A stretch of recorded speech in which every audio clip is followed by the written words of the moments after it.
smoking too, sipping and roasting. Yeah, that's what we do.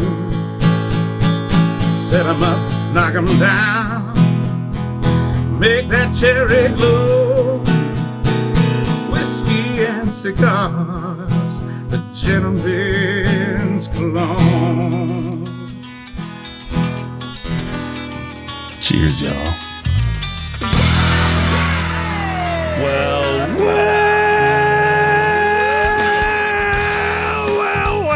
That sounds like a party just about to begin, ladies and gentlemen. Welcome, ladies and gentlemen, to this fine radio program, podcast, and video extravaganza known internationally as the world-famous Smokin' and Toastin'. We are all about craft beer, fine spirits, and hand-rolled cigars. I know those are difficult things for you to have to spend a couple hours talking about. See what you make me do on these days. It's tough. It's tough. We're up to show number 384, which has us officially now halfway to 500. And That's I'm right. very excited about this new milestone that we've been able to get to.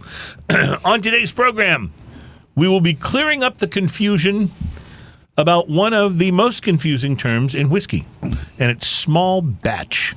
What does small batch actually mean? What does a whiskey have to do or be to be qualified as small batch? Does it have that to do with the Keebler elves or something? I don't know. I don't know. I haven't read the article yet, but we'll get into it. I assume that what they're doing is they're making a batch that's smaller, right, and then they bottle it. and that would be a small batch. Small batches. But how small does it have to be correctly identified as small batch? That's a good question because it could be relative. I mean, if you're Jim Beam making a small batch, Jim Beam makes a lot of whiskey. Yes, they do. So a small batch for them could be more than 3 or 5 other distilleries make in a year. And speaking of Jim Beam, by the way, you brought us some Jim Beam to taste today, and Jim I was Beam like, Black. at first I was not excited, but then I realized it was Jim Beam Black 7-year. Jim Beam Black. And this is a new product, right? This just came out? So they're replacing their Jim Beam Black extra aged is what they called it. With the Jim Beam Black 7. With the Jim Beam Black 7, and I'll talk a little bit about that when we get to this point in the thing. Well, But there's I'll a look reason they're forward- doing that. But I'll this look is forward brand to new. it. Just came out, I think, a few months ago. I was about to say I'm concerned for our safety today because you have not cleared the plastic off of the top of that bottle, nor has the neck been successfully cleared in order to avoid spillage. That's true. And then also on top of that, I'm going in for my second show beer already because Wow, the first second one already? was way too good. Wow. He brought in a 6-pack of Dale's Pale Ale for the show beer You know what today. sucks about Dale's Pale Ale? Not a damn thing. That's exactly right. Nothing at all. Damn thing. It's just a good pale ale. It's a happy beer, though. Look at it. I had my first Dale's Pale Ale, maybe about 20 years ago. Probably more like 17 or 18 years ago. But I remember going, ooh.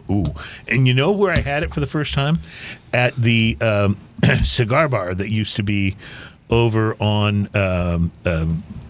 Over on Kirby there? yeah, on Kirby. What was it called? the, Green Street? Why am I blanking on it? I don't know. Our buddy Jim Heim was a member there. He loved Downing that place. Street. Downing Street. Thank you. I had a couple Yeah. birthday parties there. It was so cool, and it was a cigar bar, full bar, cigar lounge. They had a big humidor in the middle, and they had great food. And it was a sort of a meeting place for cigar lovers. Then when the city smoking ban went into effect, it was inside the city of Houston. It was the only bar place. that was grandfathered in that where they could still smoke. And which no was- cigarettes. Right, which made it cool. And then the people that owned it sold it. The people that bought it removed the smoking. They had the only grandfathered exception. But even stupider, when they made it Do you no imagine smoking. the amount of money they could be making on that right now? Right, because the place was always jumping, And even stupider, when they made it a no smoking venue, they didn't change the name. So what happened was, it was still Downing Street. So what happened was, guys like you and me would go find out we couldn't smoke and we'd be pissed. You not only confused people, you Right. angered them. And then when people who wanted a place to go where there wasn't any smoking, thought of Downing Street, they thought, oh, yeah, that's the place where people smoke cigars. I'm not going to go there. So they went out of business in like 6 months. Almost immediately. Yeah, it was just boom, boom, and they were You were gone. confusing people on both sides, and Right. they kept the name because they thought, well, this has been an institution, so we'll keep the name. Yeah. So, but they so screwed people will it show up. up. Yeah, they screwed I almost said the other word. So, but we're on the radio, and thank you, by the way, to our radio affiliates. We are in the process of looking for more of them, and we hope to be adding more radio affiliates soon. But thank you to those of you who are listening to us on broadcast radio. We've been a podcast for 383 episodes. Today's 384, and as we pointed out before on this show, Smoking and Toasting is in the top 3% of podcasts in the world. And the reason we know this is because 97% of all podcasts did not do an episode last week. And only 3% of all the podcasts in the world actually did an episode last week. And continued. doing And episodes. so we're one of those. So guess what? We're in the upper 3 percentile. I love it. I love it. We will, of course, be tasting that Jim Beam whiskey, but we'll do some other tasting, too, from Mission, Texas, and the 5x5 Brewing Company. First beer we've had from these guys. I've never heard of them. So, you know when you get the Bombshell blonde from Southern Star, Yes. right? It's got the blonde riding the rocket on it, and it's got that kind of old-timey vibe. Yeah, it's to like it. the old, like for the bomber girl, Right, basically. right. Well, this one is a Brunette Bombshell. It's a brown ale from 5x5 Brewing Company, and you'll see when we get to it, the can actually looks a little bit similar, but it's a Brunette You instead think of they're a blonde. giving him a kind of a nod? I think they might be. Like a hats I think off? they might be. Nice. From Meadville, Pennsylvania, and the Voodoo Brewing Company. Meadville or Needville?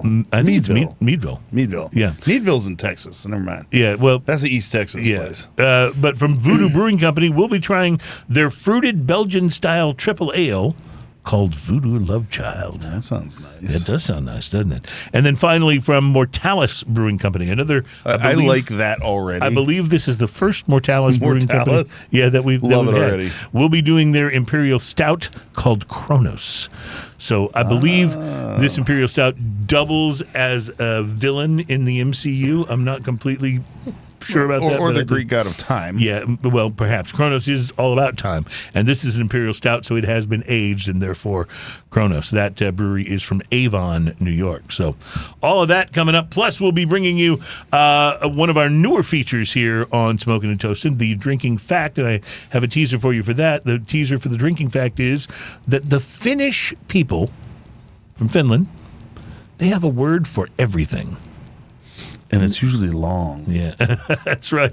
And it usually sounds like something that you would buy at IKEA, you know? Go figure. Yeah.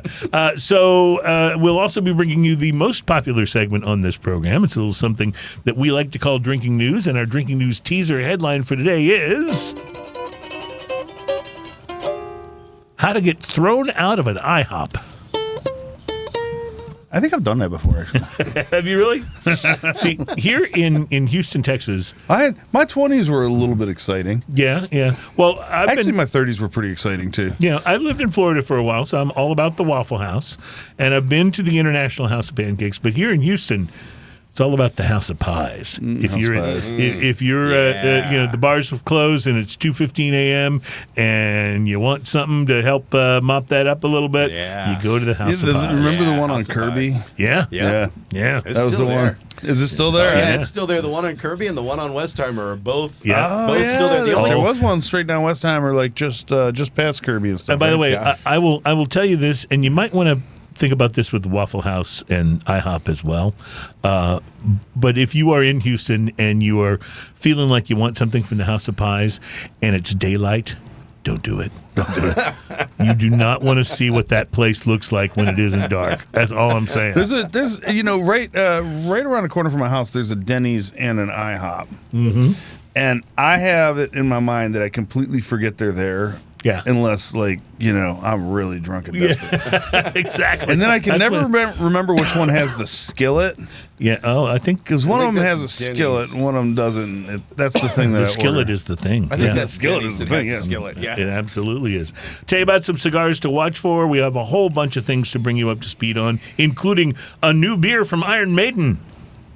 I love that. It's not the first one they've released, but they're releasing a new one No, and they're to celebrate their this world Robinson tour. Brewery, right? I think so, yeah. And the Trooper, their Yeah. pale ale was really, really good. Really was good, yes. So They released something else after that. I don't think I tried. Is this their third beer or second? I think it's the third. Okay, I think this Yeah. is the third because they had another one that I don't think I've tried Do yet. they put like a picture of Eddie, their Yes. mascot, on there? I Yes. haven't seen the artwork for this can. yeah, I but- haven't seen this one, but the first Yeah. one had the Trooper Awesome. on it. Yes. Okay. Awesome. Yeah. which is pretty exciting. So a lot of that stuff coming up, and Ian, of course, and I will both tell you about cigars that we tasted this week. But for the moment, it's time cigars. to reach for a little something we do where we bring in an unnamed beverage. Only one of us will know what it is, and we call it The Beverage of Mystery. You stuck that one perfect. Look. We're getting good at that. I was going back to my old radio days where I would talk up the intro to Billie Jean by Michael Jackson and just nail it. And that was, this is one of those oddities of disc jockeys. Yeah. But I was so proud of that. Oh yeah. it was a 100%. big deal. That was when you hit that. Yes. yeah. So this You were smells fruity. This smells seltzer. It does smell hard fruity and it seltzer. does look seltzer. I have to say, I almost can smell the fake sweetness, though. I feel like All right. Well, that's fair enough. Let's see what we think. This is, I did bring this one in, so Ian and Terry do not know what this is. Oh, This might be one of the least offensive ones Wow. I've ever. I don't taste the sweetness on it, though. I Actually, have to It was interesting when I heard you say that. I thought, let's see if you taste it. say, I Yeah. don't taste it. Actually, this is not bad. It's really just easy and quick and citrusy. It doesn't kind of. leave that waxy weirdness on the tongue, and it doesn't leave that horrible aftertaste of Yeah. aspartame. Yes, I agree totally. terribleness. It's a little fruity. It is fruity. It is fruity. It's got just a little hint of fruity, like one of the seltzer It's like waters. like a stone fruit, like peach or mango, or kind of thing like that. It's Yep. Yeah. I think you're like a clearly Canadian. it is a little clearly Canadian. Those are delicious, by the Really? way. Yeah, I know. The green Yeah. apple one, especially. Exactly. so you kind of like this. This is drinkable. I'm a little surprised by this. Let me lay this one on you.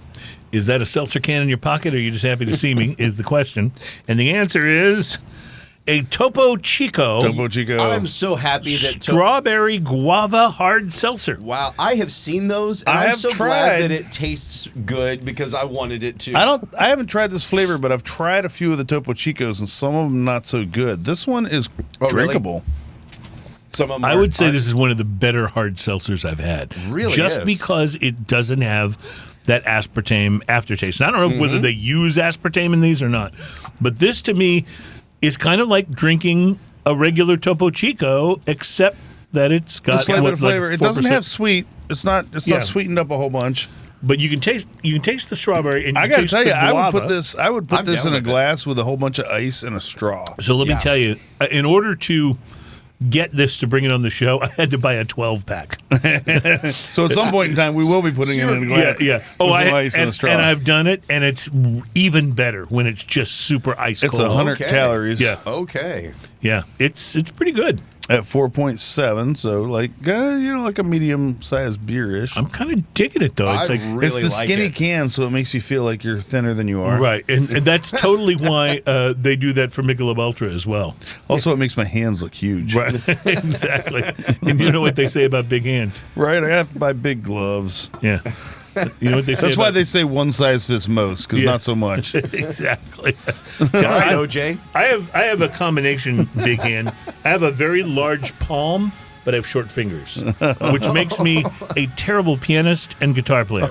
Just so you know, that at least that's what I blame that on. You ever go to one of those slap competitions? That'd be perfect for that. Oh yeah, You ever seen those? yeah. I have Wow, never wow. thought of a hand build for a slap competition. I mean, that'd be perfect. But this one is. Just These so all you know, palms. this one is. All It'd be right. terrifying. We got to take a break. When we come back, we'll find out what Ian smoked this week and whether or not he liked it. Plus, a whole bunch of stuff coming up on today's show, including if we can get time for this, we'll take a look at the top 15 bars in the U.S. according to experts. Top 15 bars. We'll be right back. Smoking and Toasting.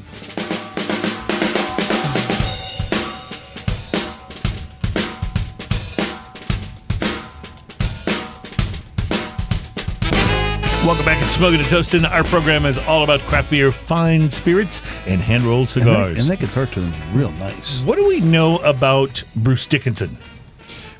He flies the airplane. Yep. Like, he decided to become a pilot and flies the private jet for Iron Maiden anytime they're flying to dates. Plus, I believe The dude that can sing. he puts his pants on one leg at a time.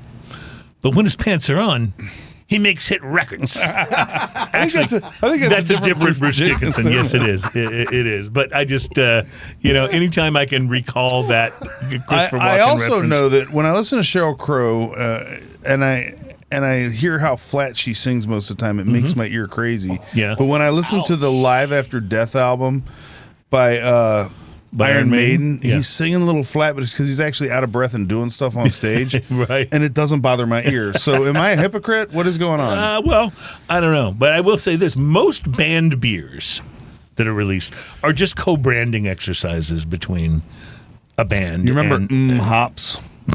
Yeah. I didn't remember it until now. Thank you very much. I had never heard about it. Thank you. Hops. I was good. To Actually, have it never was heard not a about bad it. beer, by the way. Well, neither are Iron Maiden's beers. They partner with Robinson's Brewery. Yeah, And we had the Trooper on. Yeah, they released Trooper, and then they did the Trooper X, which was celebrating 10 years of brewing beers. And I hadn't at tried that one. Robinson's. And now they're celebrating the 11th year of brewing Trooper beers with something that's a complete opposite of So now Trooper it's X. XI? It's Trooper Pale Ale. And at 3.4% ABV, it is the most sessionable beer that either super Iron sessionable. Maiden or Robinson's has ever I made. kind of, as metal as they are, I kind of want them to be a little more hardcore than that. Yeah. Well, the barley wine will be next year. So I really want a barley wine. so anyway, check it out. It is the latest from Iron Maiden, and it's called Trooper Pale Ale. Is the name. Someone needs to make a nice barley wine that I can drink floating down the river. I was going to say, but I feel like you're the only one that would request a barley wine to be floating down the mosh pit. Yeah. I really want to be in that mosh pit. Yeah. But I mean, I want to be that sitting in barley an inner wine. tube under the sun drinking a barley wine that's made specifically for that. Yeah. Good luck with that. Yeah. And it's got to be so sticky that, like, I can't get rid of the bees around me. You know what I mean? The bees and wasps are circling you in your inner tube. I love it. I mean, I could take a few stings before I get real upset. I stayed at an Airbnb one time that had this great pool in the backyard. The problem was it also had yellow jackets that like to fly down and like land in the water. Oh, yeah. So it made the pool rather unusable for most of the time that we were there. But it was quite pretty. So you during the break, I said Ian was going to do his cigar review in this segment. I suppose. And then we got distracted. But here we go. I'm going to burn it down for you. You think you can do it in the time we have left? I got it. All right, let's do it. Okay, so Casa, Cuba, Flor, Fina. Oh. This is made by Arturo Fuente, but the label is Casa Cuba for Fina. This is the last blend by Arturo Fuente Sr. that he made. The Casa Cuba. It's medium body, Ecuadorian Havana wrapper, Dominican binder, Dominican filler. The appearance, medium brown mottled, kind of oily, toothy wrapper. Gentle box press with a single band. Pre-light sniff on this. Sweetbread, cappuccino, dark fruit. Pre-light draw. I used a V-cut. Had a nice, easy draw to it. Sweet, creamy cappuccino, chocolate mousse, and dark fruit. Nice. The initial light on this, mocha and coffee backed by pepper and sweetbread with a touch of citrus. Retrohale is peppery and sweet with cedar. The first third of this cigar is sweet, creamy, and spicy all at once in a medium strength offering. Distinctive nuttiness with mocha and coffee followed by a citrus twang. The Retrohale is sweet cedar and pepper, flaky ash, good burn. The second third of this, beautiful complexity with cedar, green peppercorn, nutmeg, macadamia, coffee, chocolate, dark fruit, and a kiss of citrus. Retrohale is pepper, cedar, sweet cappuccino, flaky ash, good burn with a little bit of touch up. The last third of this sweetbread resurfaces and remains for the remainder of the cigar. Remainder. There we go. I'm a literary genius. Retrohale is peppery and cedar with a touch of citrus, flaky ash, good burn. This cigar comes in at $11.5. Solid 6. Fantastic. Buy this cigar, smoke it. Love it. We'll talk about it more. We got to take a break. It's Smoking and Toasting.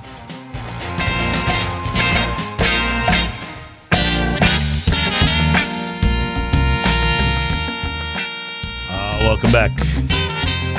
I think from time to time we should recognize the musical artists who've allowed us to use their music here on the show, because now, as far as radio goes, for the radio broadcast edition, we could use any published music that we want to.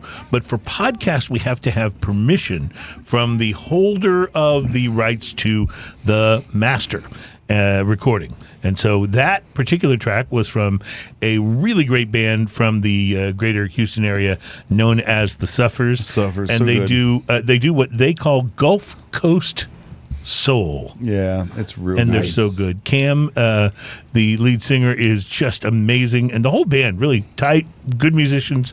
They do all of it. So hats off to the Suffers. They're on Apple Music and Spotify. Go find them and listen to them. They are wonderful. If And you're we not in a encourage good you to mood, check this them is out. something you put on and you will be. 100%. It's 100%. so good. Yeah. So Yeah, good. They're just so much fun. Want to tell you about the cigar I had this week. I smoked the La Palina El Diario, the Toro. Oh. And That's Spanish for the Diario. by the way. it is, in fact, and now you've blown one of my jokes in my review. Look what I did. La Palina cigars were founded in 1896 by an immigrant from Ukraine named Samuel Paley. When he retired in 1926, the brand essentially disappeared, but it was recently revived and reinvented by his grandson, Bill. That's so awesome. La Palina is the return of the classic brand. I love that. They've generated much respect from cigar lovers over the last few years, and this week I chose the El Diario in the Toro size to smoke and talk about with you guys. And as Ian mentioned, El Diario, of course, means the Diario. But fortunately, I was able to also discover that it actually means the daily. So that's what Diario apparently means, perhaps suggesting that this would make a good everyday cigar. A preliminary sniff of El Diario gave me notes of earth chocolate and coffee. Nothing too exotic or unusual, but still quite good. Once I used my torch to light the end of it, the first note I got reminds me of when you, so you're building a fire in a charcoal grill, right?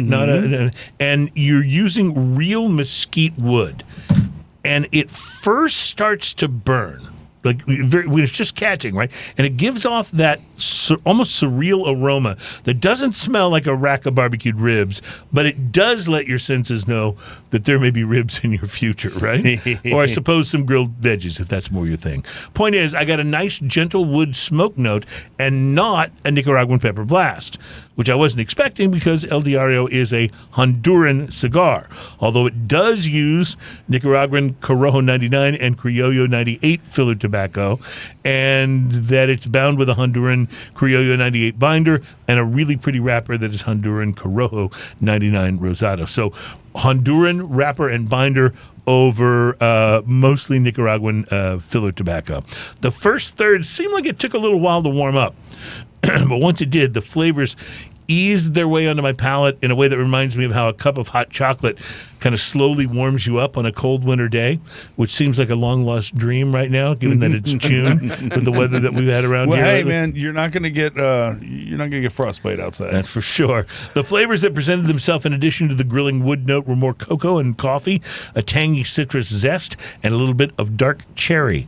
The draw was a little tighter than I liked, but manageable, and the burn line was very straight. That said, the ash dropped right off onto my keyboard at the beginning of the second third. Fortunately, nothing melted. I think I took a picture of it, and if so, Adam will insert that here. The El Diario started out reasonably mild, but by the second third, it had already built to medium-bodied.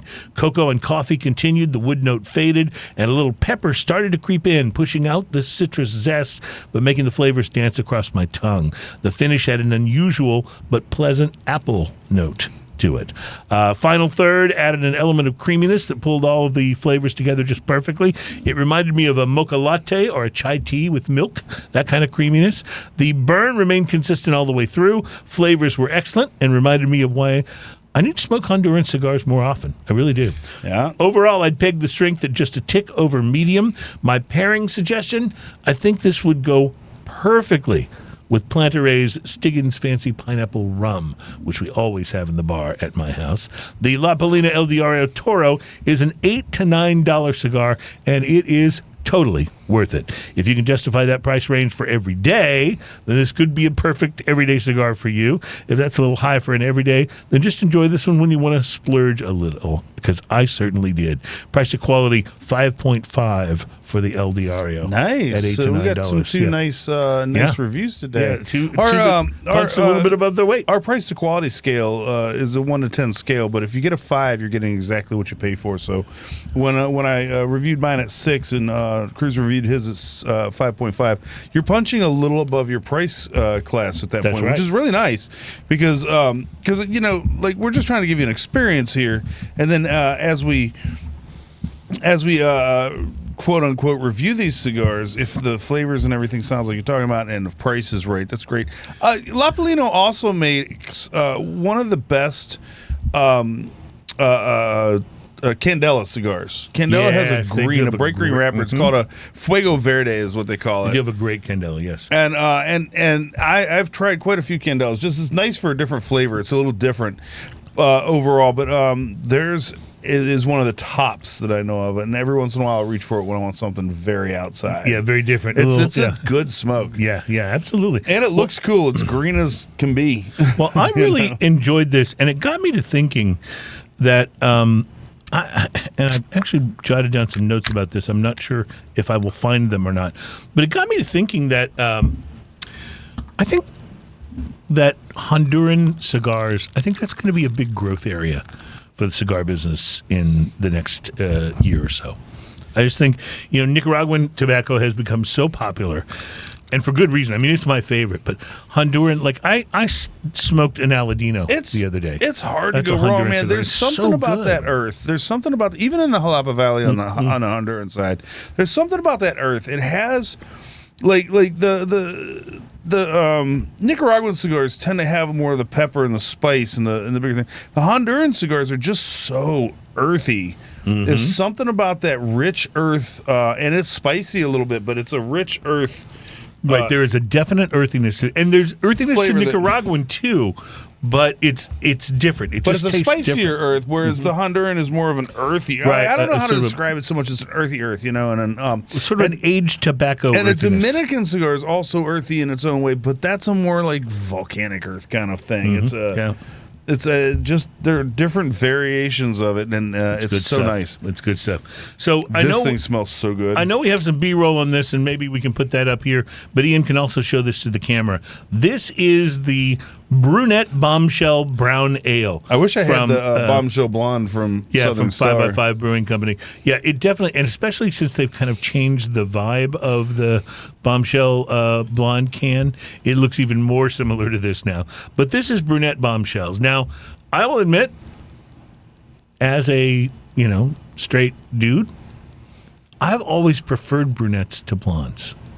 And most guys do not, like... Are you a straight dude, or are fall you into that. identifying as a straight dude? I'm identifying as a straight dude. Okay, gotcha. I just wanna make sure. But in any case, that makes you a straight dude. Just I think it does, yeah. But in any case, the reality is, I've always had a thing for the darker-haired women. So I thought it'd be interesting to see if I had a thing for the darker brunette bombshell beer. And I have not tried this yet. Especially in this area of the world. A lot of It's a darker brown On ale. the can, it says brunettes are seen to be the most easygoing, girl next door, approachable types, but with a wild side. Our brunette bombshell embodies this with notes of smooth, sweet honey, chocolate, caramel, toffee, and toasted bread. There's also a bite to it at the end with aromas of blueberry, rose, and rose blossoms and citrus. Our brunette bombshell. Our brunette bombshell is a great beer for your everyday thirst. Not too sweet, not too bitter. I don't think we try enough brown ales. I mean, even every now and then I enjoy a Newcastle, one of the older brown ales in the world. Oh my gosh. And it's good. Why is this so fruity and delicious? Yeah. Maybe we don't try enough brown ales. This is really good. The term 5x5, that's the name of the Name of the brewery. brewery. The term 5x5 was a term used within military forces up through the World War II to mean I understand you perfectly. This is a predecessor to the term loud and clear or Lima Charlie, used by military units today. The first number represented the signal strength of a radio communication, and the second number represented the signal clarity on a scale of 1 to 5. Right. So they One say I being the got you worst. 5x5 means loud and clear. I Yeah, got you, yeah. 1 being the worst, 5 being the best. Therefore, 5 by 5 means signal has excellent strength and perfect clarity, the most understandable signal possible. It has also found its way into verbal slang, being used to say everything is good, everybody is good. This is how we use the term at 5x5 Brewing Company. We hope everyone is good, and we know that all our beers are of the best quality. And 5x5, I believe the brewery is veteran owned, and that's something they make. So brewed by 5x5 Company, veteran owned, Nice. operated, and brewed in Mission, Texas. Oh, You know what's nice. interesting to me about this brown ale? I like brown ales in general.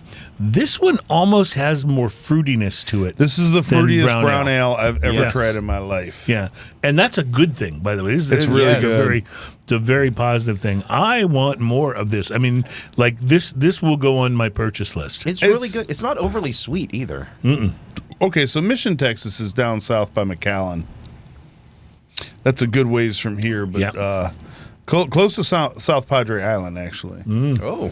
So Pick some of this If you're up down on your in way that to South area, Padre yeah, for a stop little, by there. little coastal break. vacation. Yeah. Spring break. That's right. spring break. MTV It's really even good. used to go there. This, What's the ABV the on this? nose Does it on say? this really makes me think that it's going to be a little bit on the sour side, and it's not. It's an Yeah. interesting thing because it has a little bit of that on the nose, but it just doesn't actually have that. I don't see anything on. Oh, wait, there it is. 8.68. I love it already. Oh, so now brown ales aren't necessarily Yours is broken, always. sir. You need some more. I don't think of brown ales as always being quite that boozy. Do you? Brown ales usually around the 6 Okay. and 7 percentage. Some got of them can be lighter, but usually about 6 to 7. This was pretty big though at 8.68. Very specific, by the way. All right. I like it. All right. That is a very specific. As we gravity. continue to enjoy this, I think it's time for today's drinking fact. So, if Terry, if you wouldn't mind doing the honors. And now it's time for another Smokin' and Toastin's Drinking Fact. That was fantastic. You would think that was makes recorded. it makes me feel like this is so chills. much more important than it actually is. You know what I mean? I dig that. It's like that guy has radio experience or something. Today's drinking fact is the following. In Finland, where I mentioned they have a word for everything, the word kalsarikanet, and I'll spell it for you, KALSRIKANNIT. The word kalsarikanet means to get drunk alone at home in your underpants. Oh, That is really specific. They have a That word is for that. incredibly specific. Can you imagine? I mean, I've been Mommy, there. what does kalsarikanet mean? Well, in the interest of furthering your learning You're of right. vocabulary, They have to explain it one day. I mean, You have to wonder if a Let me- word's going to be that specific. Yeah. Is it a contraction of a few words to arrive at that? or is it That just, I don't know. Is If it it's just that a common word, to yeah. happen there in Finland? could be. That It it's could be. just what you do in the evening as a dad. I would Yeah. say winter. say, hey, what'd you, hey, what'd you do last night, Cruz? Oh, just kalsarikanet. yeah, you know? that's right. I got drunk at home alone in my underpants. If you add making bullets to that, I do have a friend of mine whose dad used to do that. Who would get drunk at home alone in his underpants and make bullets? He wasn't always alone. Sometimes we were, running in and out of the house. But Yeah. For reals. Wow. Well, there you go. There's your drinking fact for episode number 384 of Smoking and Toasting. So, hey, real quick, big news on the craft beer front. All right. Sam Adams may be for sale. Ooh. The Boston Beer Company. What? May be for sale. Do you think one of the big companies would buy it though, like Please Anheuser-Busch or something? Actually, the rumor is that there is a big company Miller looking Lite. at it, but it's a whiskey company. It's a spirits company. It's Oh. Suntory. Okay, that's way can more handle that. acceptable. Yes, I agree. Suntory. Even if you haven't heard of Suntory Global Spirits, formerly known You've heard as of what we have a Suntory product right here. Yeah, you definitely know their whiskey, and that's one of them. Okay. They have a lot of Japanese whiskey. They are a major player in the liquor market. Suntory's beer holdings are basically zero, with their only owned house beers falling under the corporate umbrella. But acquiring the Boston Beer Company would change that in a big way, because it would not only mean it acquired the Sam Adams brand, it would also mean they acquired Dogfish Head, Right. which was bought by Dogfish Head, Sam Adams yeah. a while back. And let me just say, the 90-minute IPA is just one of the most outstanding things in the world. Unbelievable. Now, the 120 is wonderful, but it's like that's like a special occasion thing. Yes. 90-minute. It's just, and quite frankly, even the 60-minute. The 60 minutes an outstanding IPA. The 90 minute though is such a good IPA that it puts it world class, 100%. Yeah. That'd be a good business move for them, though, as to get that kind of beer to go along with the spirits they And have. remember, we had a Sam Adams seasonal recently that was Also, fantastic. Was Sam that Adams Blondale. makes great beers. If you They can do. forgive him for the cherry wheat, then pretty much Yes, everything they you make. you would have to do that, but once you can get around that, everything. Even quite frankly, and I was at a restaurant recently where Sam Adams Boston Lager was the best thing I could find on the menu, and I had one, and it was delicious. That's Sam a great Adams is beer. great. Yeah, all Yeah. their beers are great. And their seasonals are so good too. I just had a summer seasonal recently. I was at a movie theater and that's what they had. And So Sign me up. so that's the rumor. We'll let you know what happens, but we'll do it after the break. It's Smoking and Toasting.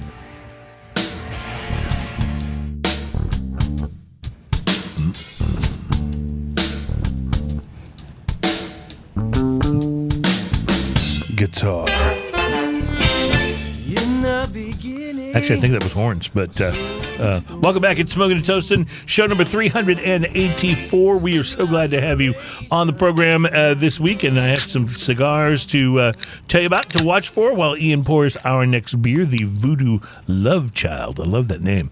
I'd like to figure out who these people are that are the target consumer for all these $100 per stick plus cigars that are getting released these days. Have you ever watched the Rocky Patel Kardashians? just put out one.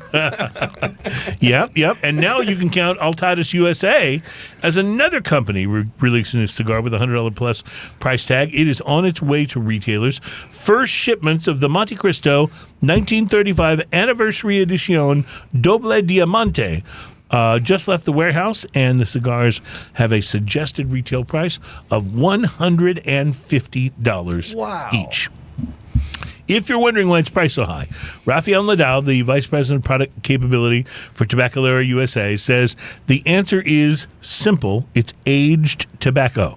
Nadal says that all the tobacco inside the new Doble Diamante has been aged a minimum of 10 years before it was rolled.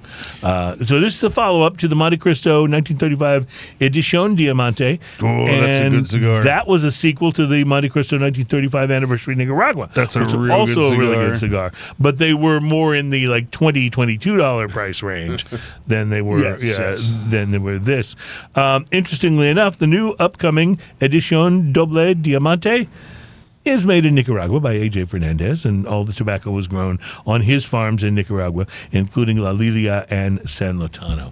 Can I brag a minute? Yeah, go ahead. I just got in my my present from my wife for our 9-year anniversary. Congratulations. By the way, which will be next week. while we're saying congratulations, Terry's birthday was the last Happy week. So birthday, baby. Happy Thank birthday, you. Terry. Thank you Thank very you. much. So continue. So I open it up, and there is inside this package. There's a Padron 80th anniversary Nice. and a Camacho pre-embargo. Dude. Nice. And my Wow, wife, your wife went to town. bless her beautiful and wonderful heart, she keeps asking me. She goes, "Do you want to smoke one of those right now? You want to smoke?" I'm like, "Babe, those are special occasions. I can't." Yeah. She's like, "I just You want to see have if you to- like it." I'm like, "Oh, they're gonna be good." Yeah, you have to explain. You have to explain to her that really keeping it there for quite a while is part of the fun. Part of that the thing, right yeah, there yeah. is the see. I have this. Yeah. So that 80th though is definitely getting smoked on our our anniversary. Oh, that is awesome. nice. That is awesome. Now, I have a Monte Cristo 1935 anniversary Nicaragua in my humidor. I believe you gave it to me. So good. Yeah, I was proud. And I keep because I'm awesome like that. I keep not smoking it because I'm like, I don't know. Is it a special enough occasion to warrant that? And it's not $150. Maybe, and it's a freaky good cigar. Mm-hmm. Like I remember when I first reviewed that, it was about a year ago almost. When I first reviewed that, I was like, buy these. They're so good. Buy these now. There was a time when $100 cigars were only found at auctions for vintage Cubans, but that's not true anymore. Companies such as Davidoff, Rocky Patel, La Flor Dominicana, Arturo Fuente, Patron, Oliva, and General Cigar all have smokes that retail for $100 I or love more. this. Talking about you've done research. I've been doing now research. on Voodoo Brewing's Voodoo Love Child. Yes. You've been talking about very expensive cigars, and so I had to try this. Okay, This And is funky, It is a little ridiculous. funky, it's isn't it? fruity. It's outrageous, and it's got a little dank to it as well. It's very really strange does. in there. But with all of that said, it's strangely drinkable. Like, because sometimes when you describe all of that, you Read the think, okay, this ABV is on something that. you're going to sip, but not really Can you see that? drink. Yes, it is. Holy smokes, 9.5 alcohol by volume. And you don't get that on it at all. no, Yeah, I you wouldn't really have got it. It does. You can tell it's not like a sessionable beer. So they don't But- they don't have a whole lot of information on here. Brewed and canned by Voodoo Brewing, Meadville, PA. Keep cold, drink fresh, and then it says ingredients: water, barley, hops, yeast, cherry, raspberries, passion fruit. Well, yeah, you never would have guessed. You said Right. cherries? I can taste No that. rice. You can get the That's really cherries, weird, yeah. right? Yeah, no rice.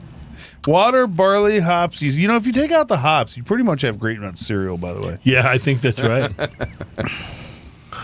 Was it Yule Gibbons? Wasn't it the guy on the Grape Nut cereal commercial? Like he eat like raw tree bark and stuff. I don't know why I remembered that. Oh my goodness. I just remember the first time I ever looked at the ingredients on grape nut cereal, and I looked at my dad. I said, "No wonder you like this." He goes, "Why?" I said, "Same ingredients as beer." No wonder Yule Gibbons liked it. No, this is delicious. It is way fruitier than I would have guessed. I know it says it's a fruited Belgian triple, but Yeah, and it's weird because it has a saison-ish kind of funk to it, or a farmhouse ale-ish kind of funk. but it's not heavy.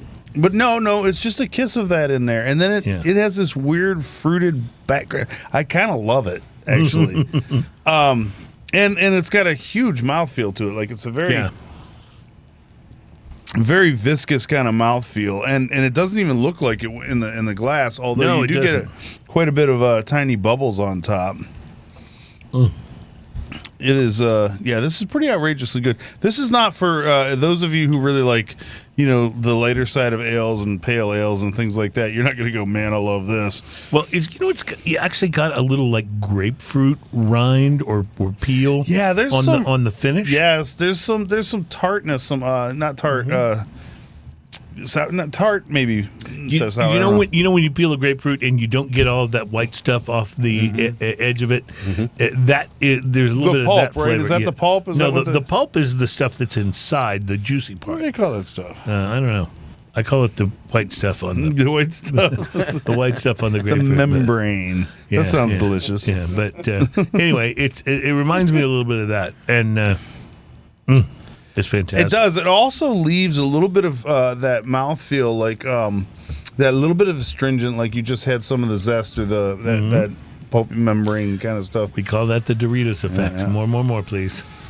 All right. So we are going to take a break, and we'll be back with hour 2 of the program. Thank you guys so much for listening and for joining us here on Smoking and Toasting. Still to come, we're going to tell you all about the confusion. We'll clear up the confusion about the term small batch as it relates to whiskey. Plus, we'll be tasting some whiskey, some Jim Beam Black 7-Year, coming up at Smoking and Toasting.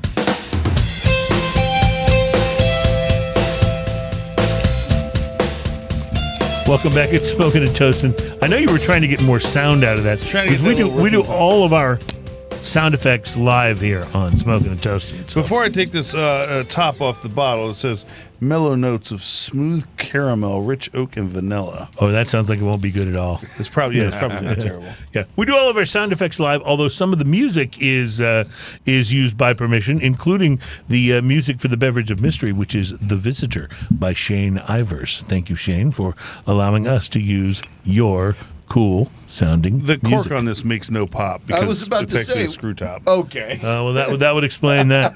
So while you're pouring that, I talked about this a little bit earlier, but I want to clarify. I have a prediction for the next few years in cigars.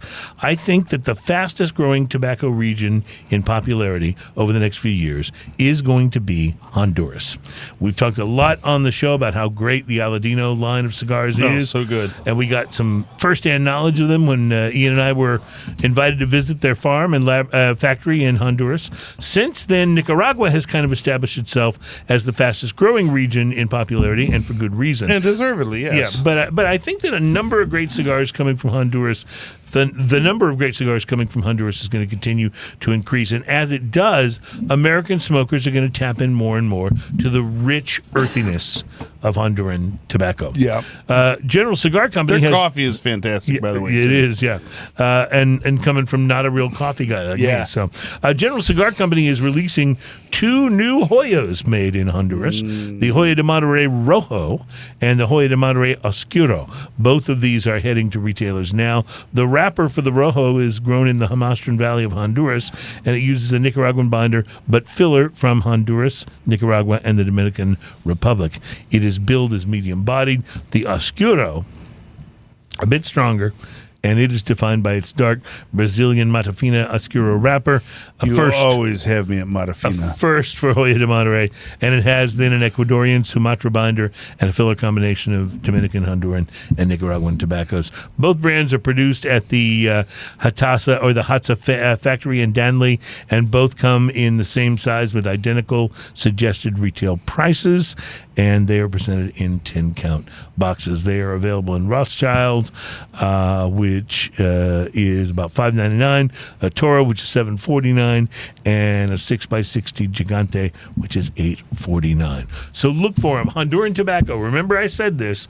I think it's going to be the big growth area in cigars over I the next agree. couple of I years. agree. And by the way, cheers, sir. And cheers to you. So Ian brought in today's whiskey. This is the Jim Beam Black 7-year.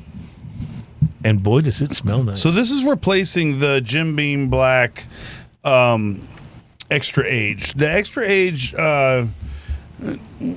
didn't have an actual age statement on it, just called Extra Age. Age, Now, yeah. the regular Jim Beam, I think, is 4 years. So that, and I think they doubled that, so it was like maybe an 8-year or something like that. And they just recently replaced it with this. After 7 years resting in barrels, something special happens. The liquid turns a rich gold with notes of caramel, vanilla, and warm oak. This is the smooth aged whiskey of Jim Beam Black. It's quite good. So I did, if you look up on, it'll be out real soon. I did this with Roberto, the Spirit Box, Rob the Spirit Box. I did a side-by-side tasting with this and the one that's replacing. And we did it as a blind taste test. So you didn't know which was which. So we didn't know which was which. Actually, so what we did is he looked away while I poured his, and I looked away while he poured mine. And we nailed it. We knew exactly which one was this. And it's far superior to what it's To replacing. the old one, okay. And it's cheaper. Wow. How crazy often is does that happen? Yeah. Never, right? That's crazy. It's outrageous. This is So what does a far bottle of this superior. cost?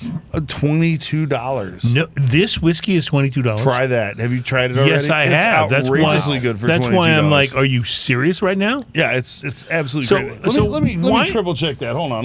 I got the receipt for it. Why is it? While you're checking the receipt, why is it that I am? I lied. It's $22.99. Oh well, there you go. Well, there you go. $23. So why is it that I am suspicious of a whiskey with Jim Beam's name on it? Because the white label is way too sweet, way too smoky, and That's it that tastes sort of good standard only. Jim Beam, right? Tastes good only if in you mix it cocktails, with yeah. something. No, I got you. It's kind of like Old Number 7. It's one Like, of I those don't- things where, like, yeah, it's very much like that. Like, that's a great whiskey for mixing. Like, a whiskey and Coke needs to have some kind of either bite or sweetness and difference. Like, both of these are great with Coca-Cola.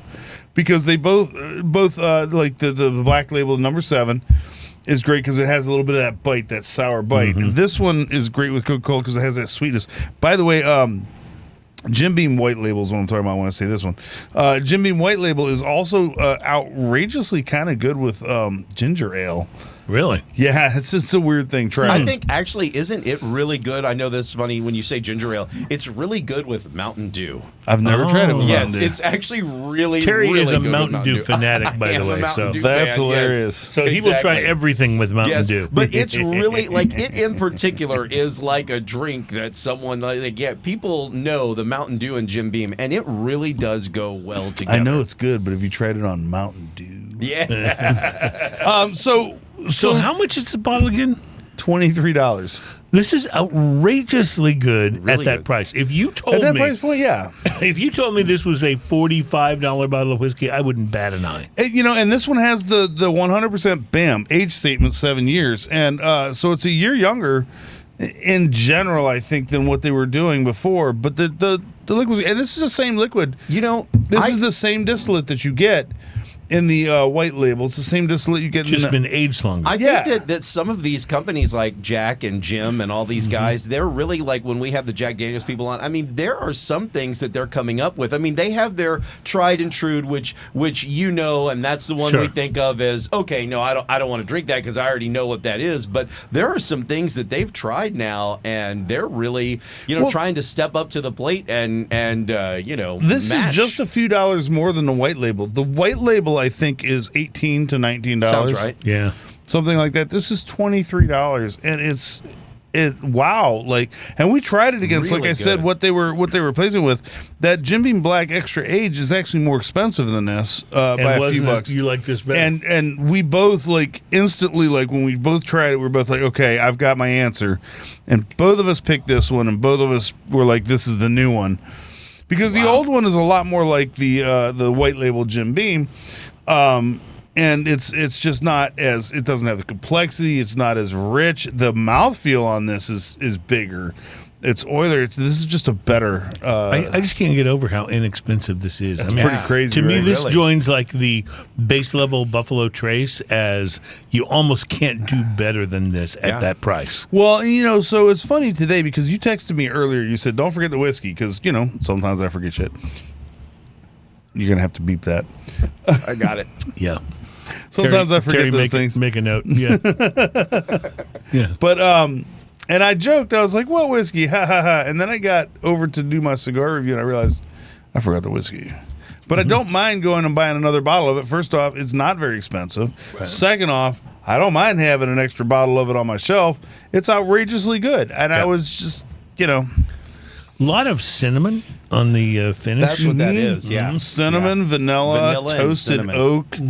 I get a little kiss of bubble gum in the retro hail. And almost a little toasted almond in there too. There's it's on the nose. It's sweet. It's this is whiskey. This is straight up. This is what whiskey the thing is. is that this is like something that somebody might pay $45 for on Well, you said it yourself. If I'd have said it was $40 bottle, you'd have been like, I wouldn't have batted an eye. Yeah. No, But totally. this is one of those beautiful things about whiskey is sometimes you can find those gems, those diamonds in the rough, so to speak, and it's not expensive, and it is that good, and people will turn their nose up at Jim Beam. But see, that's what I like. I'm glad that Because- companies like that are coming up with something that will show you that you're turning your nose up at it. But why? Exactly. Look, we've got something for you. But here's Exactly. the thing about Beam Suntory, Jim Beam in general, like the White Label. We all know the White Label, and you can like it or hate it if you want. It's what it is. I think it's a good mixer. As far as drinking it on its own, I don't prefer it very much. But everything else Beam makes is so good.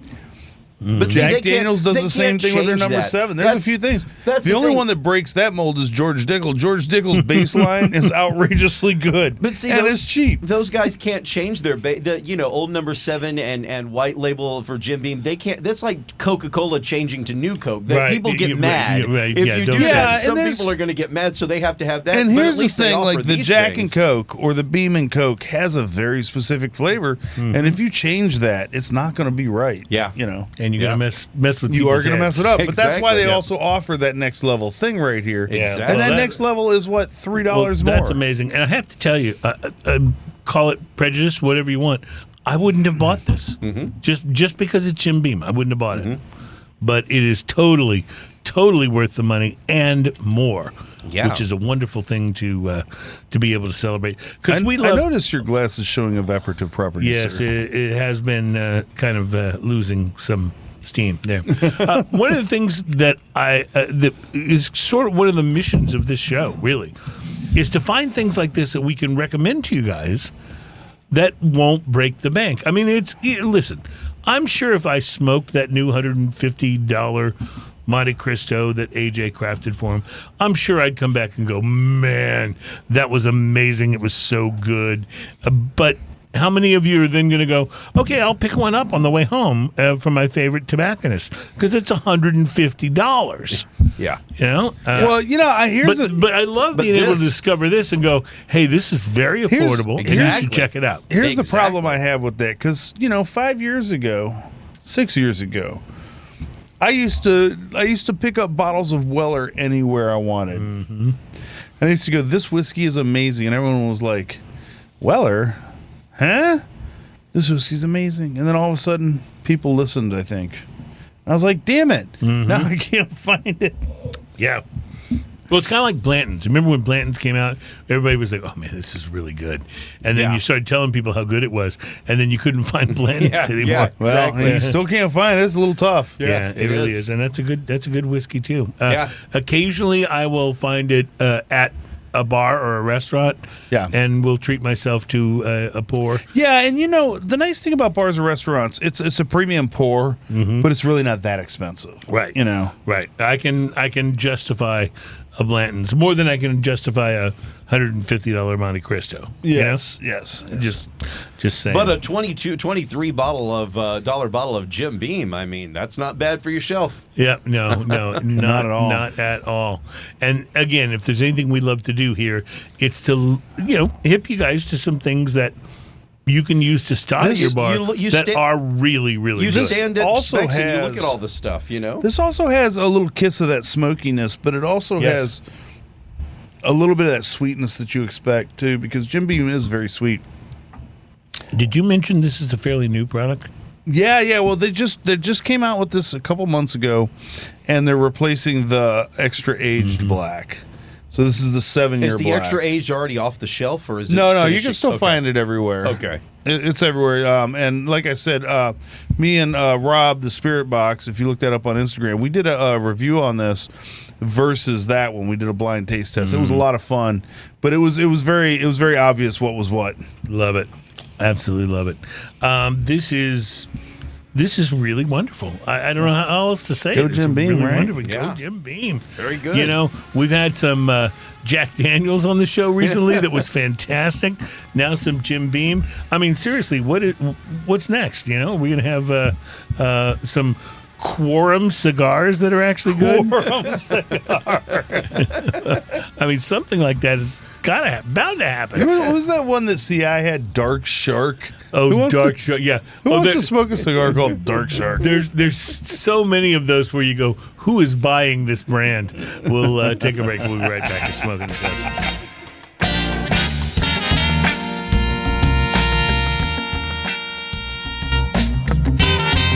Welcome back. It's Smoking and Toasting. Our program is all about craft beer, fine spirits, and hand-rolled cigars. I love those things. Yeah, we do, and we're enjoying some of all of that today, except for the cigars. But I had we're one talking. earlier. Okay. I'm gonna have one when I get home too. Yeah, I'm with you. Because even though it's raining outside a little bit, I've got a carport that I can put enjoying. that I can put my grill under, and I'm gonna good thing. grill and smoke a cigar. I love This that. certainly is a fine spirit, too. I love that. Yeah. So this is a fine spirit. We've been enjoying this Jim Beam Black 7-year, and Ian, I think you're onto something with this. Isn't thing. that crazy? Like $23, $22.99 is what they had it at Total Amazing. Wine. Now, if you're going to go for a small batch whiskey, or a small batch anything, really, But let's take whiskey as a specific example. You're probably not going to get anything at that price point. But some small batch things are, relatively affordable. The terminology is strange to me. Like when you see like sales for shoes half off. Who wants one shoe? I don't know. Go ahead. Well, there's industry standards and best practice guidelines and even widely accepted definitions of what the term small batch actually means. But then there's always that one guy. Yeah, but there's no legal definition of it, right? Right.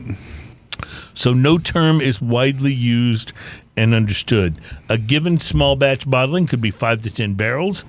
It could just as easily be 500. So It's going to depend, I think, on the size of the distillery, correct? yes, absolutely. So the term originated actually out of Jim Beam. We're having Jim Beam today. Jim Beam in the late 1980s, they used it to market a then innovative cask strength release that you may have heard of called Booker's Bourbon. Booker's is so good. I know. Just So- FYI, I have a bottle of Booker's at the house. I as do well. too. I have like a 3/4 full bottle. I have the Booker's. newest one. It's Oh. And you didn't bring it on today's show? Why? well, because Jim Beam. Okay. All right. I mean, it Okay. was same company, right? Yep, I got you. The term originated out of Jim Beam in the 1980s because of Booker's. Today it's used by dozens, perhaps even hundreds, of distilleries of all sizes to imply that whiskeys released in smaller volumes than their normal expressions are more rare and more different. Well, some of the names come out. Like 1792 is small batch whiskey. This is what they call their whiskey. So you can find a single barrel small batch and a bunch of other stuff, but by definition they're calling it small batch whiskey. Right.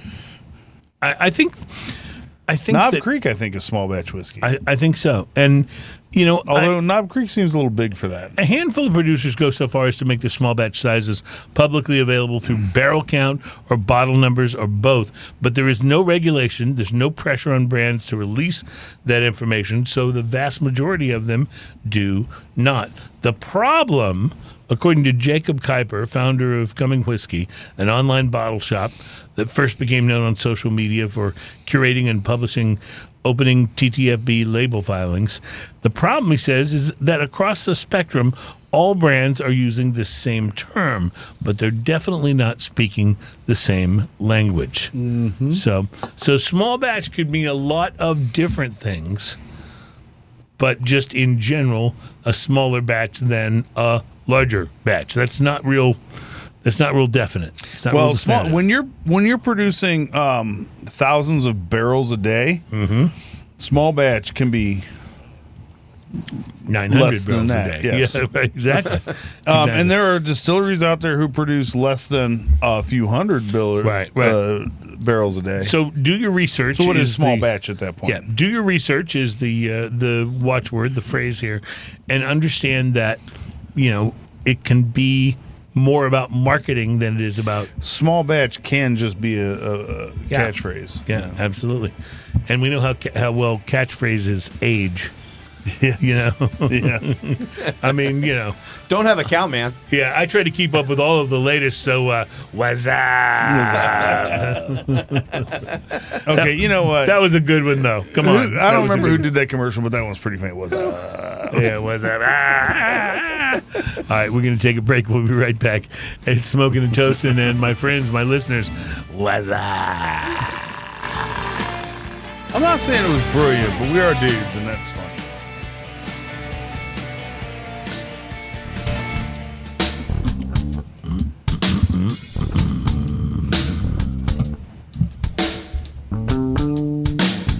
Guitar. Yeah. The best and the coolest and the most happens in hour number 2 of Smoking and Toasting. This is the program that is all about craft beer, fine spirits, and hand-rolled cigars. And I just want to say, we have at least one of our affiliates that only takes hour 1 of the show. And I feel bad for them because they miss out on drinking news. Ooh, yeah. It's like, maybe they should just take the second. That's what I was about to second say. hour. Maybe they should just take hour 2 of the show. Like the show starts, no one has any idea what's going on. Plus, we've just started drinking, so there's that. About hour 1. In hour 2, we've been at this for a while. Right. And we're, So It starts off like the original Dune movie, like no one has any idea what's happening. Yeah, that's right. And by the way, and then there's the subsequent Dune movies where nobody has any idea what's happening, and then the sequels to the Dune movies where nobody has any idea what's happening. It makes me feel so much better because I always wondered why I didn't know. I've read the book so many times that I actually know what's going on. Yeah, but Oh, wow. Okay. the key there is you read the books. Yeah. If you just watch the movies, you have no freaking idea what's going on. Sir, It's like, okay, I, shoot a sir, worm, do something. Like, please, I, because I don't know sir, what's are going on. literate. Yeah, you, sir, are. And that means it puts you in great company because I am the host of Drinking News. Drinking news, drinking news. Now it's time for drinking news. Drinking news, drinking news. Now it's time for drinking news.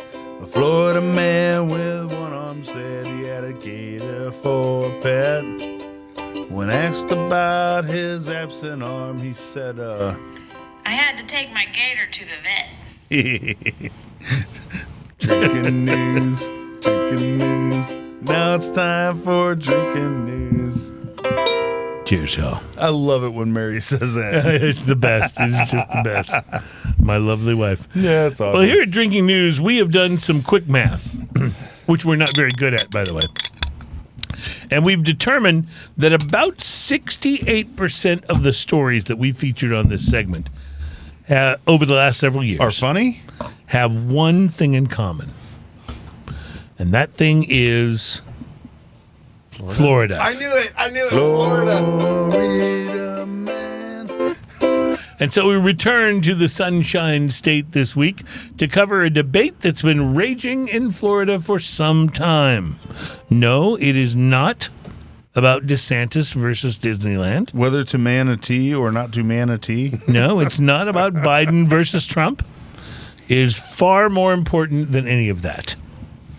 It's about IHOP, the International House of Pancakes, versus Waffle House. Yeah, the real question here is it really international? Are there IHOPs outside of the United States? I do not know the answer to this question, Well, but or I is don't that- think there are. Or is it about the pancakes being international pancakes because they have crepes? See, I still Do you remember when IHOP decided to be IHOB for a little bit? Yes, Oh, that yes, was that was great. awful. Yes, That was I was a awful. production director then, and I had to make a lot of commercials. That's hilarious because that was the worst. I still remember the early Dennis Miller comedy routine where he's like, yeah, I went out for a sophisticated dinner recently to the International House of Pancakes. Just to show you how diverse the opinions are, by the way, on this IHOP versus Waffle House issue. The OU daily opinion piece that came out recently rated IHOP as superior, whereas an article in Business Insider, because yes, they cover the important stuff, gives the crown to Waffle House. I can't work like this. It's been years since I went to either of these establishments, so my memory doesn't serve as to which side of the debate I would favor. Do you guys have a favorite, IHOP or Waffle So House? can I go ahead and tell you that about I think it was 3 or 4 Valentine's Days ago, my wife got wind that Waffle House was doing a Valentine's Day dinner, Oh, yeah? and she signed us up for it.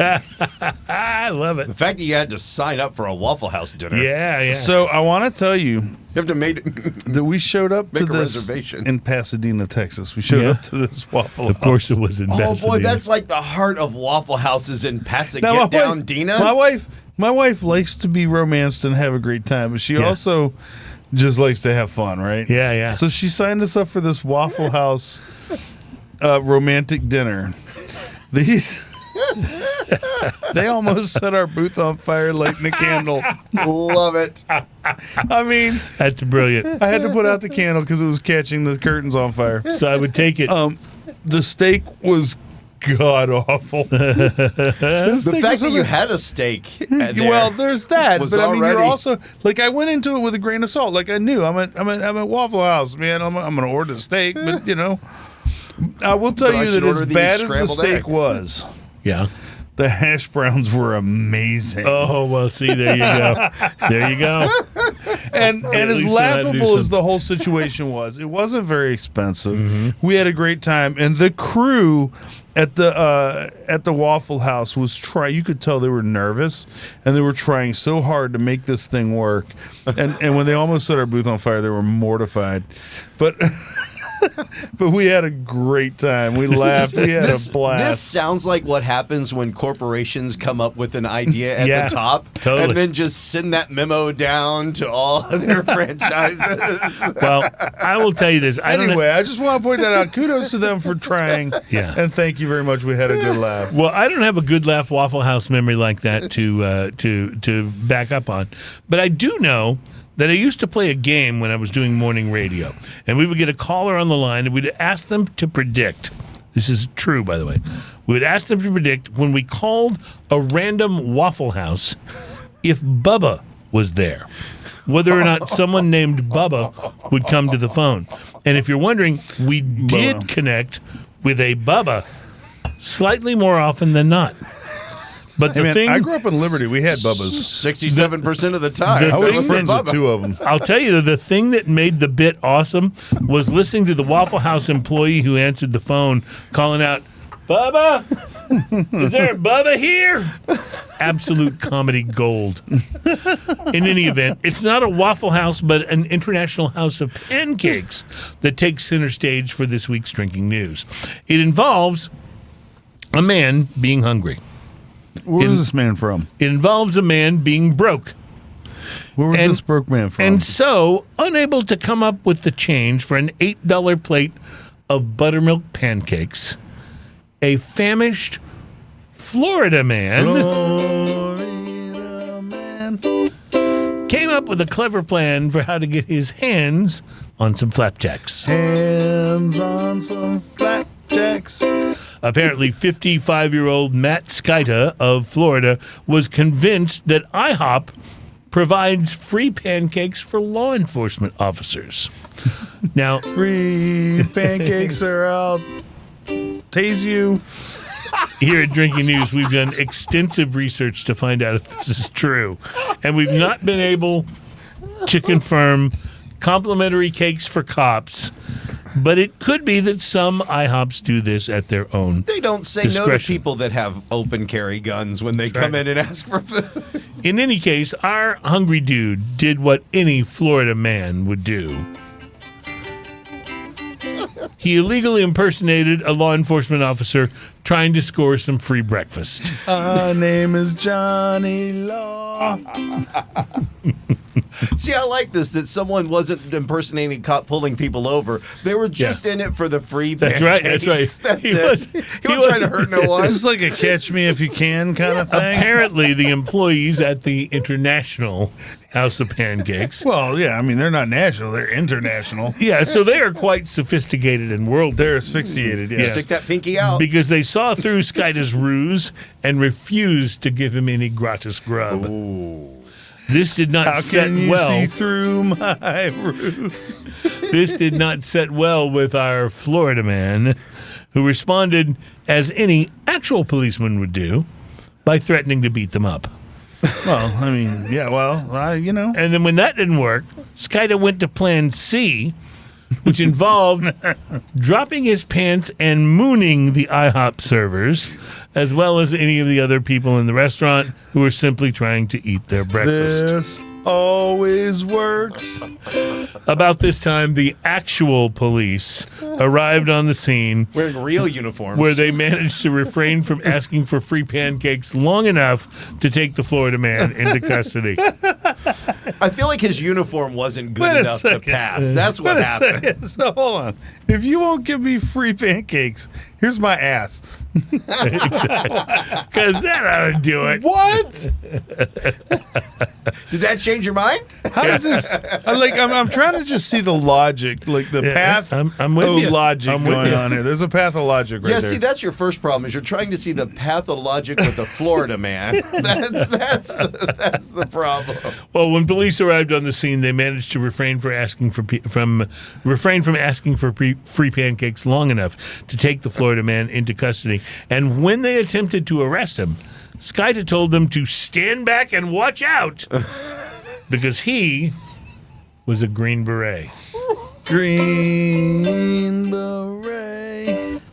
As they were cuffing him, he took his defense one step further by shouting, "If I die, Obama dies." What? What? What? What happens? How did Obama get? I mean, thanks, Obama. But like, how did he get involved? How does that work? Do you have someone like if they don't get a letter by a certain time? Drinking News has reached out, but at this time, the former president has not commented on Mr. Skyta's claim. We were able to confirm that he is still very much alive.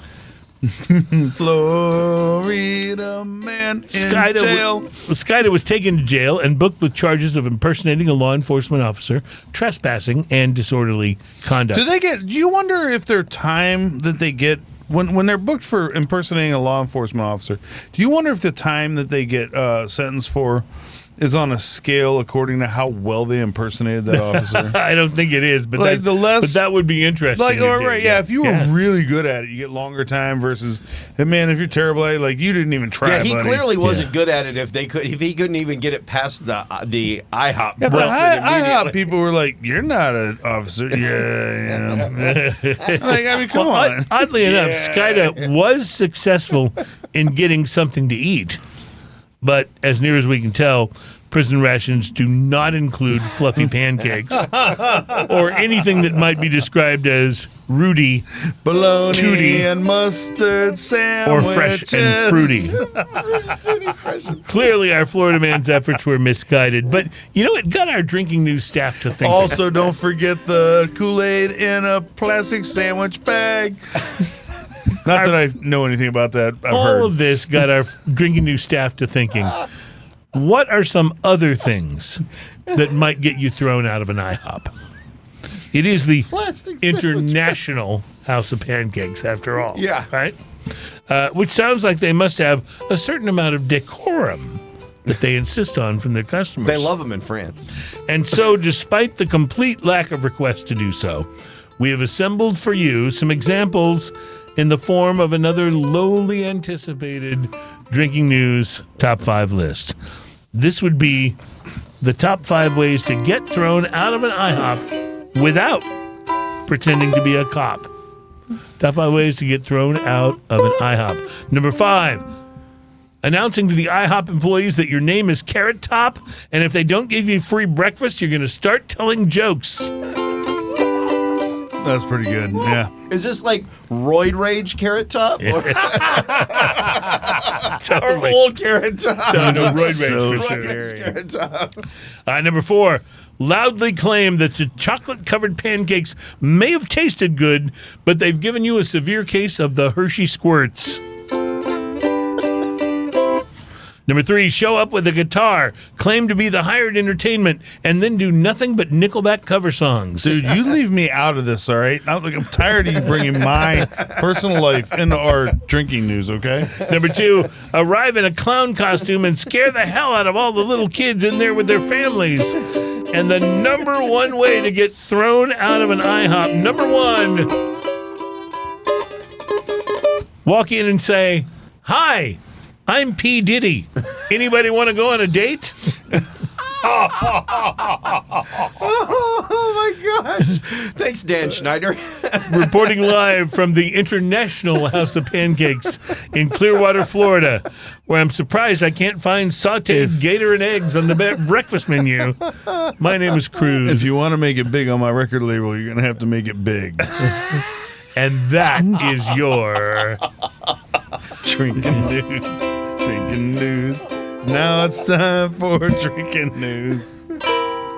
Cheers, y'all. I had to take my gator to the vet. You realize that takes up like an entire segment, don't you? Oh, my goodness. We don't even have time to talk about this beer. We're going to have to do it in the closing segment. So we'll take a break. And when we come back, we'll talk about Chronos, It's which its is a own segment. beautiful looking bottle. Oh my God, it looks so great. Can't wait to taste it.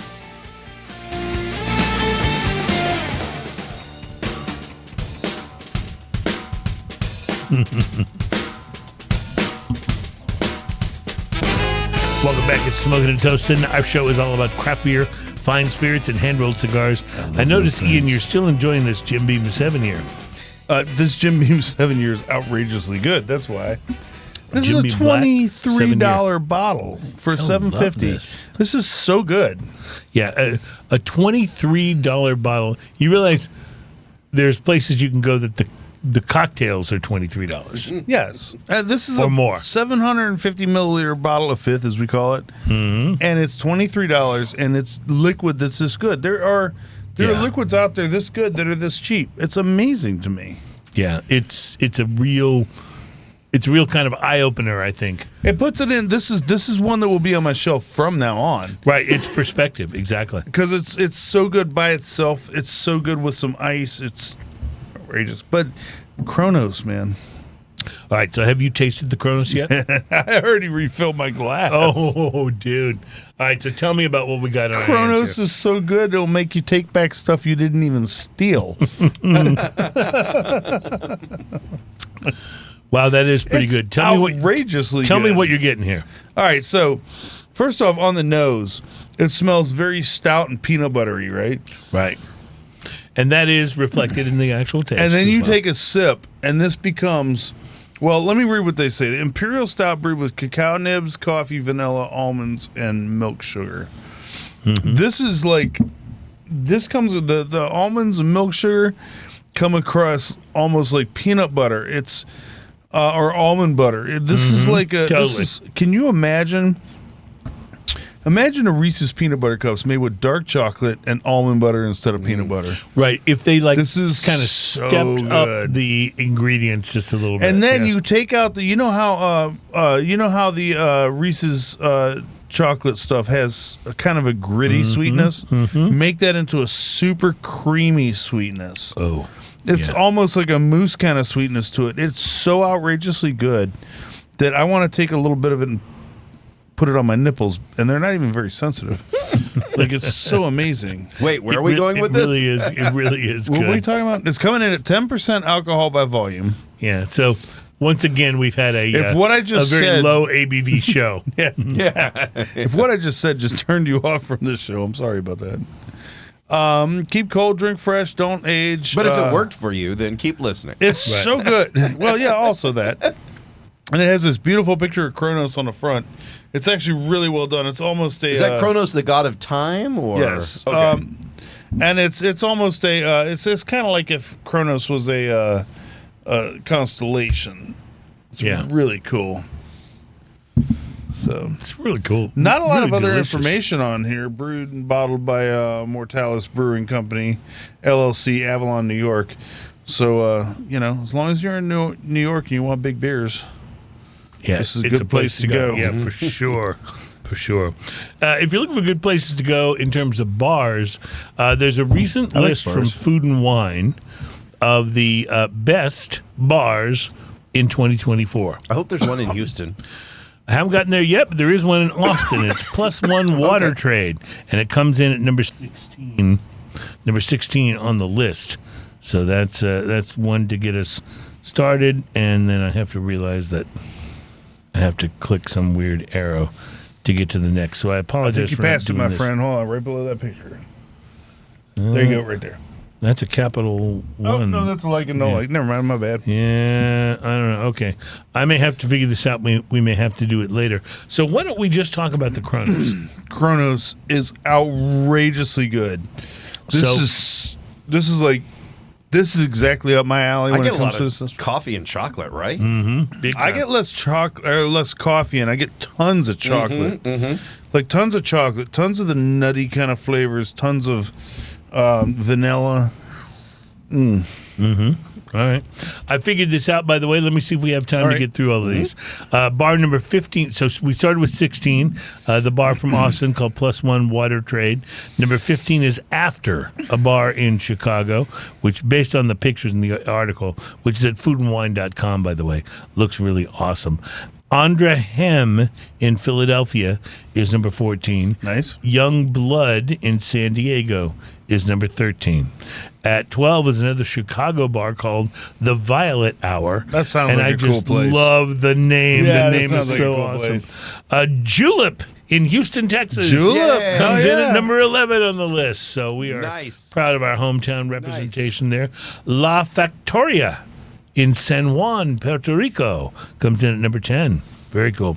Kumiko, another Chicago bar at 9. So far, Chicago is Chicago is representing.